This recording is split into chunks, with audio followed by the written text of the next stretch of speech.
Welcome back to Your Day. School is back in session, and while kids are slowly getting back to a new routine, keeping kids at their peak emotionally will help them academically. Former U.S. Marine and mental toughness expert Eric Rittmeyer joins us with how to make sure your kids are on the right path. Good morning. Thanks for joining us.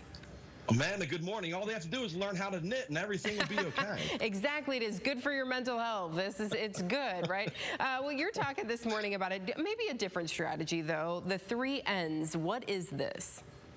Yeah, it's a pretty simple thing, right? It's name it, navigate, normalize it, navigate it. And what this means is, as it relates to feelings and emotions, you start off by naming it. Help your kids identify the emotion. Give them what I refer to as an emotional vocabulary to properly label what they're feeling.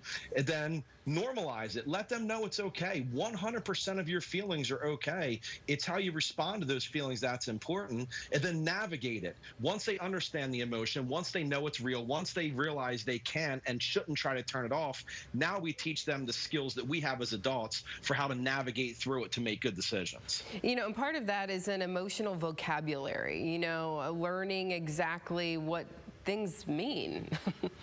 It is. You know, we have all the stuff, Amanda, with financial literacy, and I'm on a mission here to talk about emotional literacy. And this isn't just for children, it's for adults as well. And this is a very difficult thing about what I do. I try to teach adults things that teach their kids. A lot of times, adults don't even understand this whole emotional thing. So it's like, what do? I don't understand either. So it's a very difficult situation. You know, but when we have those facts and we learn, you know, that will help us inform the way we feel, right? Yeah, and it's talking with our kids and letting them know that just because we feel something doesn't mean it's real, doesn't mean it's accurate.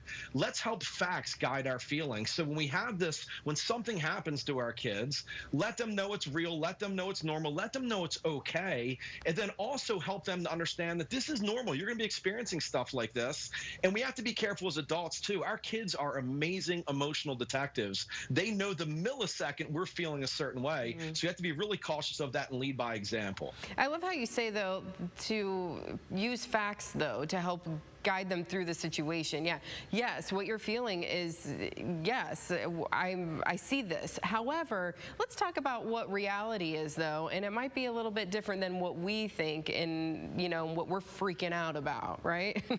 It's really important because we have to remember here, our kids don't have the skills that we have. What we're trying to get them to learn right now are mechanisms, coping mechanisms to deal with adversity, to help them handle opposing points of view, things that we take for granted. Life is difficult, right? As parents, we innately want to protect our kids from any type of physical harm, mental harm, emotional harm. When it relates to these emotional things that they're going through, it's real important to allow them to experience it, guide them through, and let them know they're going to deal with this again in the future. This is the way we should handle it so we don't make really, really poor decisions. You know, but we want to make sure that we are talking with them on an appropriate age level because, you know, kids who are maybe in kindergarten, we're on a completely different level here than when they're tweens or teens.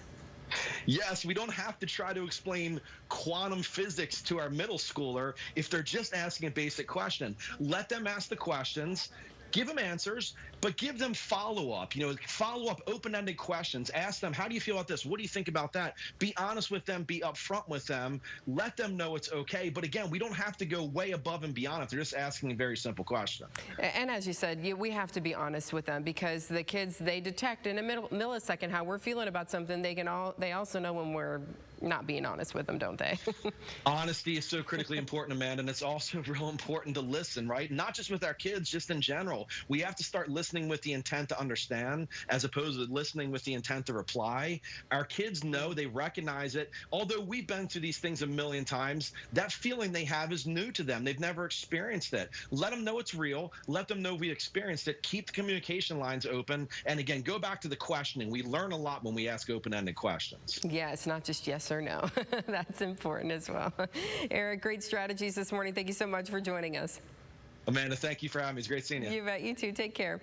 Well, on the way, the Toledo Zoo. It's not just for kids. Plenty going on serving the more mature crowd. What special programs seniors can take advantage of when Your Day returns.